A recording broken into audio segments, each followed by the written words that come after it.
Увеличаваме майсторствата с 1000%. И след това изтриваме майсторството. И даваме начало на рекорди.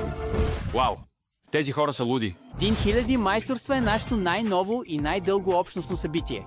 Трябва да събираш точки за майсторство, като печелиш мачове, и ако цялата общност събере цели 700 милиарда точки за майсторство, ще получите 1000% бонус за лудост по майсторствата.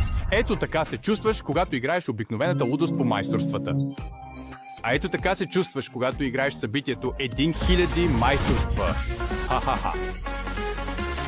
За да събираш точки за майсторство, трябва или да спечелиш матч, или да бъдеш звездният играч на твоята слаба случайна отборна група. И помни, Дрю... О, вау, това е Мастер Римасио. Майсторството има дневен лимит. Но за това събитие лимитът също ще бъде увеличен. Всяка точка за майсторство, която общността събере, допринася към общностната цел. Но за да можеш да се възползваш от това събитие, трябва да го играеш. Играйте своето майсторство. Майсторство. Толкова зле. За да следиш напредъка на общността, натисни този нов бутон на главния екран. Наградите, които получаваш, са случайни звезден дроп, мега трофейна кутия, легендарен и хиперзареден дроп, уникален пин, икона на играч, титла и много бонуси за майсторство, включително 1000% бонус за майсторство. И не се притеснявайте, млади приятели. Вау! Козметичните награди ще бъдат доставени в края на събитието. Сега знам какво си мислите. Защо се премахват майсторствата? Къде отиват моите майсторски ресурси? Какво са записите? Всичко е обяснено в тази публикация в новата секция. Но ако още не сте се научили да четете, ето кратката версия.